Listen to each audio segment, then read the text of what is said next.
Yeah, really, I am coming into my closet.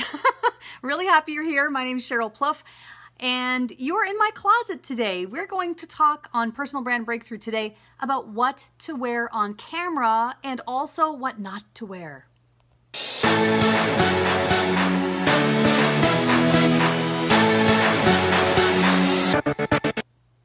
So thank you so much for being here. Actually, I want to preface this by saying that it's a bit of a mess. My closet is quite a bit of a mess, but that's okay. I know where everything is, and maybe you're the same, right? Your closet is a bit of a mess, but you kind of know where to find stuff. Today, I really wanted to focus on what to wear on camera because it was actually an inspiration from one of my mastermind clients who asked me a question a little bit earlier on in the week. Let me grab my notes here. And the question was, and this is in relation, let me just preface this by saying this is in relation to a method of recording videos that we use called batch recording. And what that means is that we record a bunch of videos in one fell swoop with the intention of then taking those videos and scheduling them out as an example. So her question was, Sheryl, should I wear the same outfit in each video, to which I responded, and I'll tell you the answer in a moment. Should I be wearing the same outfit in all of these videos, or should I be wearing something different in each? So that's kind of where the inspiration for this episode came from. So thank you, Christine, for that.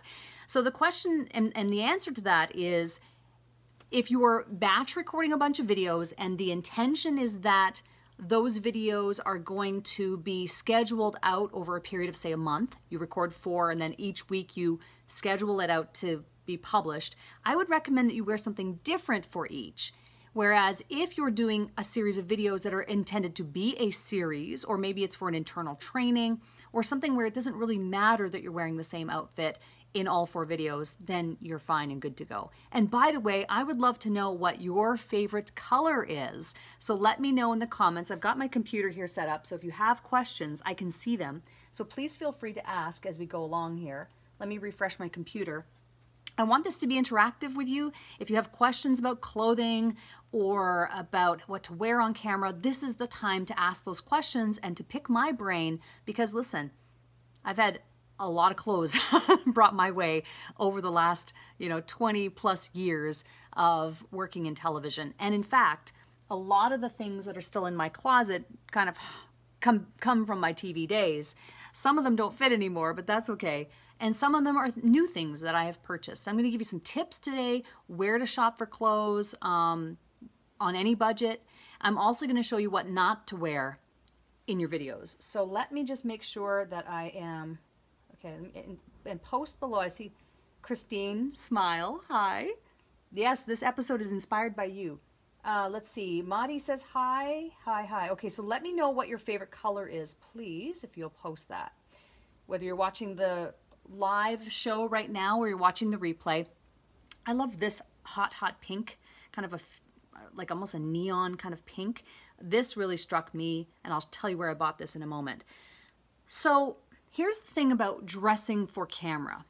There are things to do and things not to do. Let me tell you first what not to do.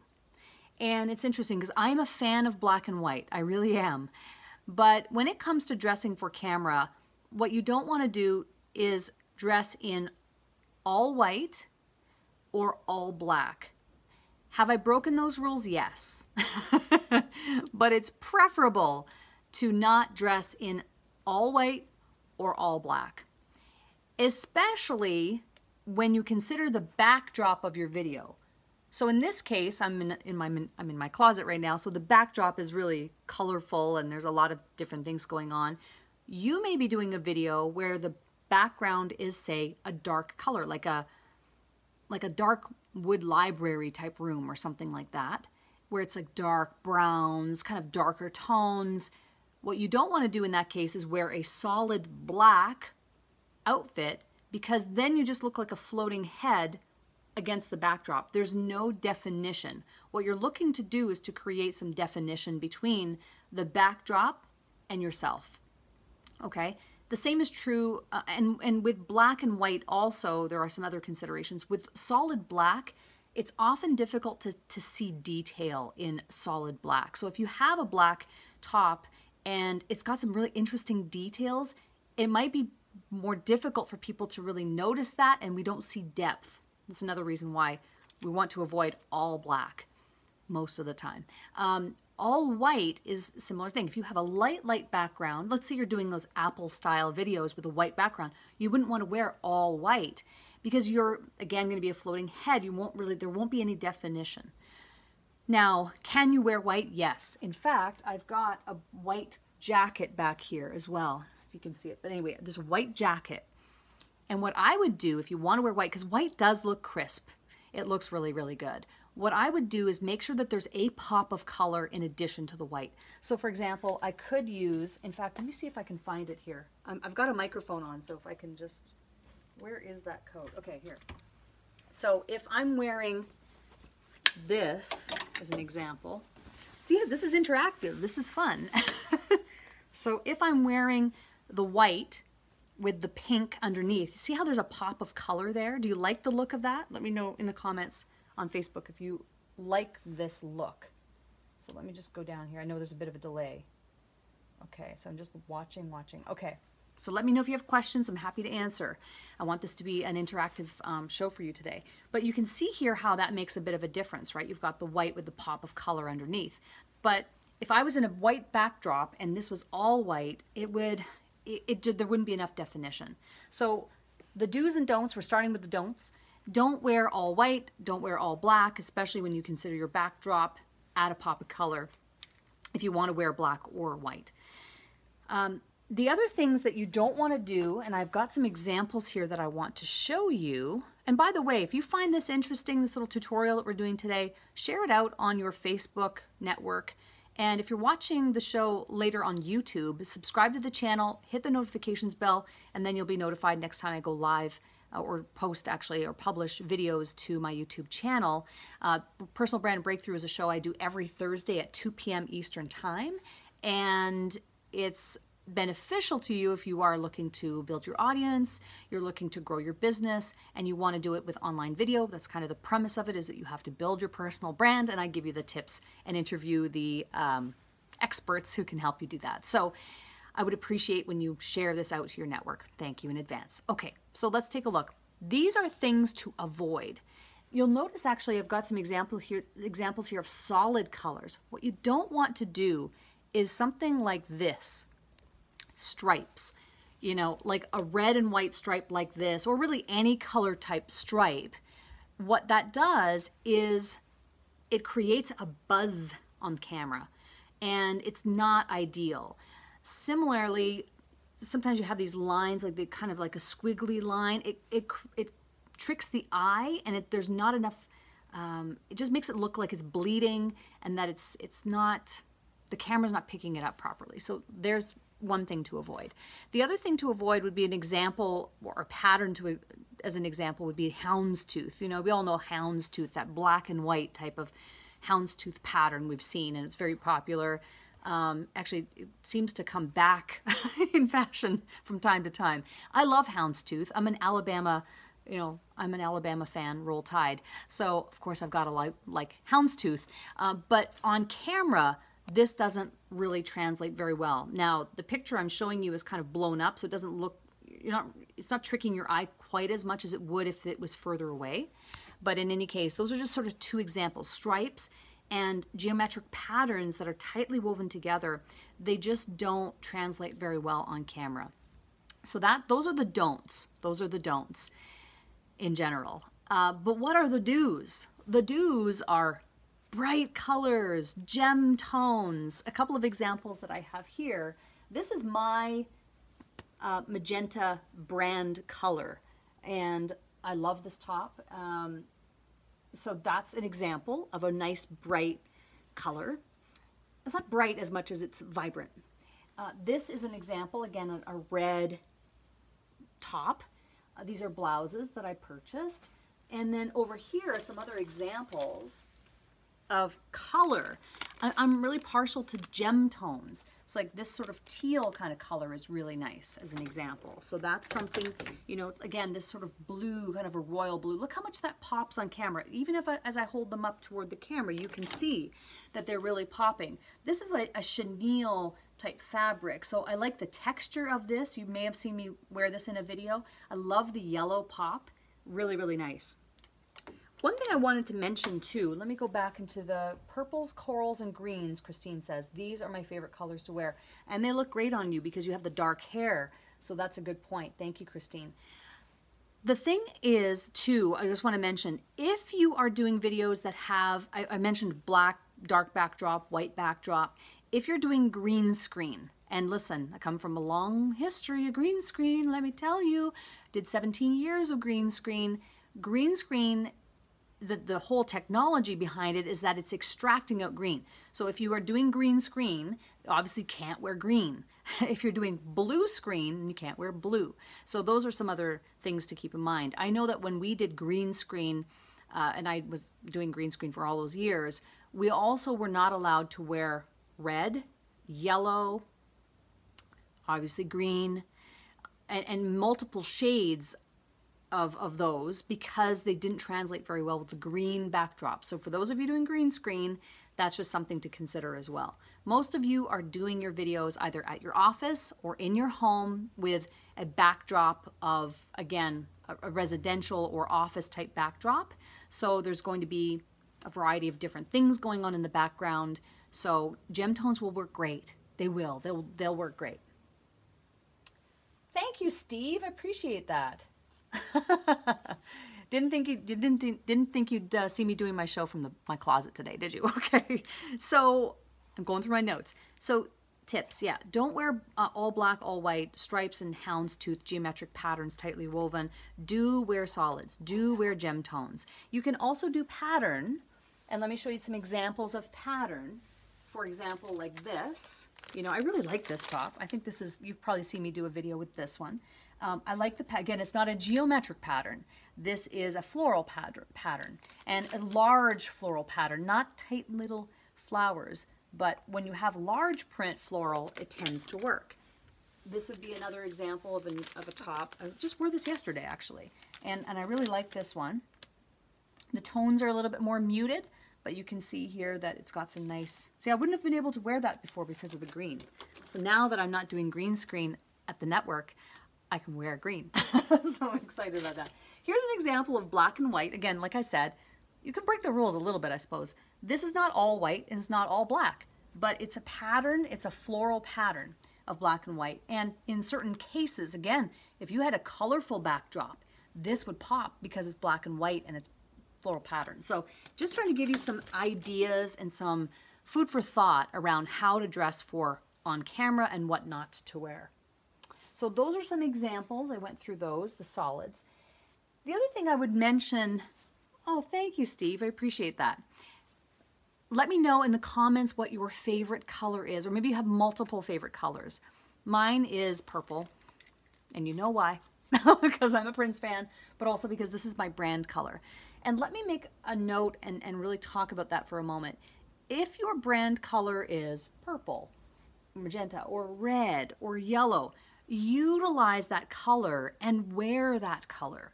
You don't have to wear it in every video all the time, but try to incorporate your brand color in the scheme of your wardrobe because it's your brand color and it's just something that really ties in with what you're doing.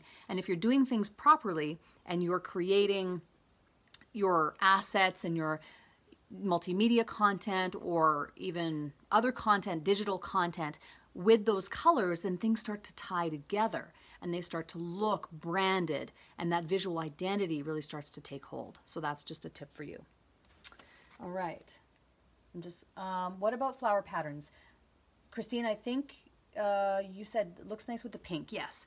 Yes, flower patterns are fine, but I would prefer large patterns, large flower patterns, rather than those little tiny, tightly, you know what I don't know if I have an example. I don't have an example of that. So yeah, if the flower pattern's too tight, it almost translates as a geometric pattern, in which case it probably wouldn't work as well. So great question. Now, okay. Now, as far as a lot of people ask me, where do you get your clothes? Where do you shop for clothes? Now, when I had a wardrobe budget, when someone else was paying for my clothes, and that's one of the questions I get asked the most. It's like, you know, did you get a wardrobe? Yes, we did get a wardrobe budget. Twice a year, they would give us a big lump of money, and we would often go out either on our own or with a personal shopper, and we would go to, you know, the nice malls and buy expensive clothing. So that was great, and that's one of the perks of being on TV. But as an entrepreneur, I'm a little bit more mindful of where I'm spending my money on clothing, how much I'm purchasing, and you are probably going to be mindful of that as well. But at the same time, I'm going to give you some tips on how you can, at any budget, create a really great wardrobe with a variety of different colors. And I'm talking predominantly here about tops, because most of us are going to be doing our videos either from the waist up or from shoulders up, because in my world at least, a lot of what we do is personal branding. So it's about being on camera. Now, in some cases, if you're doing full-length videos, then yes, you'll want to be mindful of what you're wearing on your bottom half, pants, skirts, and that sort of thing. But I'd say for the most part, most of us are doing work that's going to be from the waist up. So we're concerned more about what's going on the top.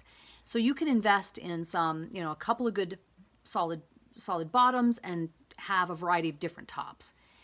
One of the things that I love to do is I like to go to Winners, or in the United States would be, the equivalent would be TJ Maxx.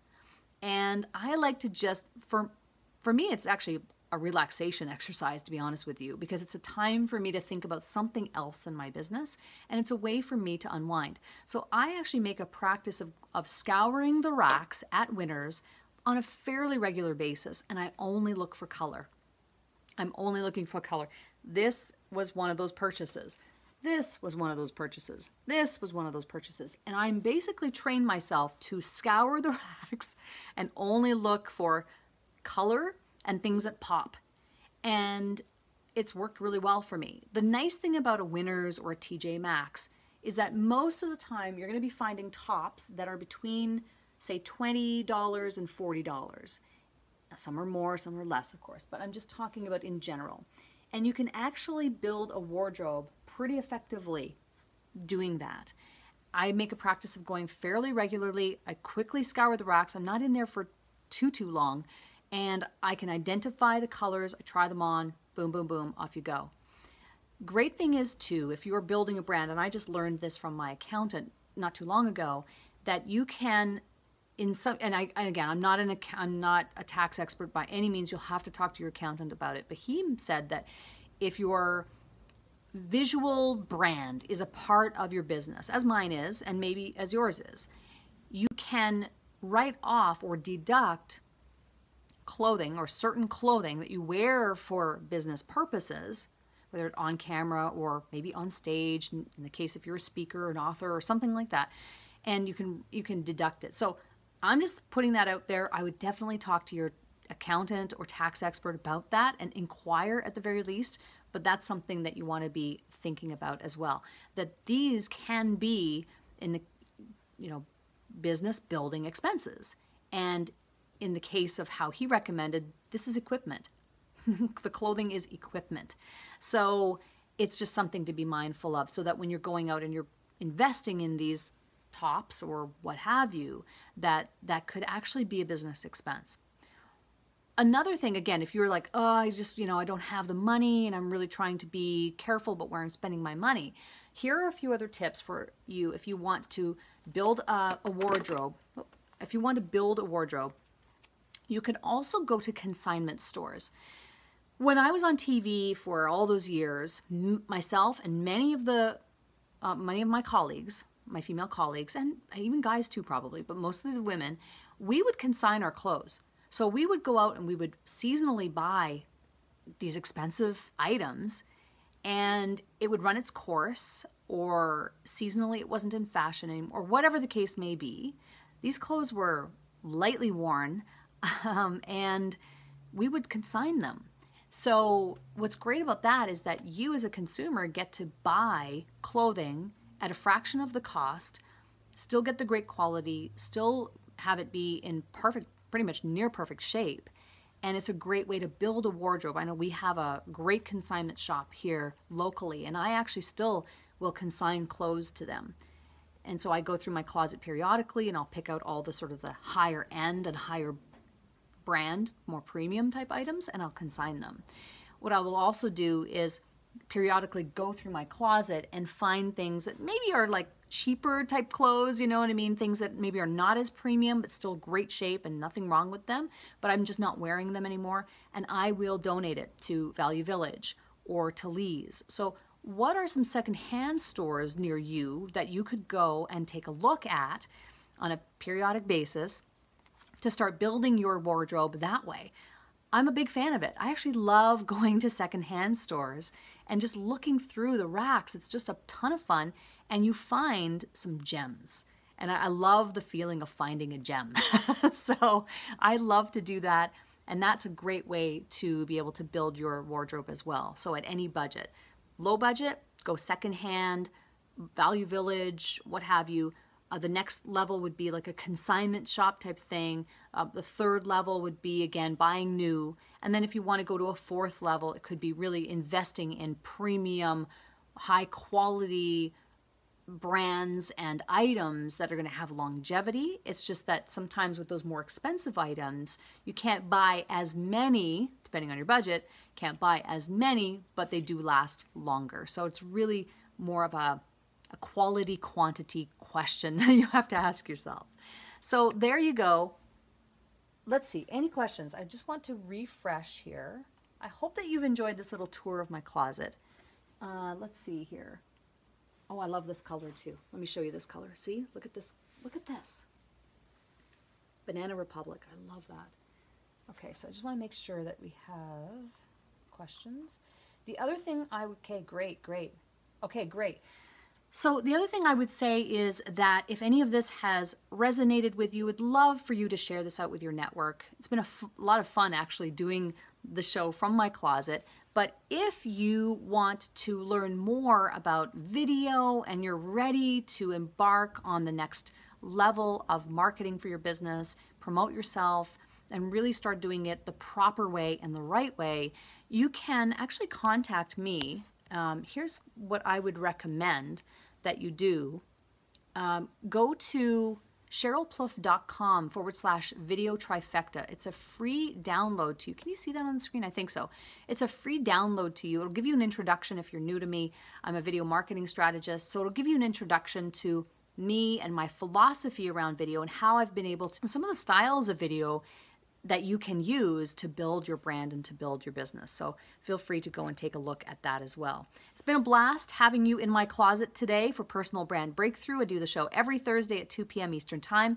I would appreciate it if you shared this out with your network and let me know what your favorite color is. And maybe it's one of the colors in here. So if there's a top or something that I showed you, they're like, I love that. Let me know in the comments. And I will be happy to let you know what brand it is, where I got it, and all of that. So I hope you guys have a fantastic rest of your day. So think about that when you're dressing for camera, that you want to dress for impact. You don't want to blend into your background, and you do want to put your best foot forward. I hope this has been helpful, and I'll see you next week on Personal Brand Breakthrough. Bye now.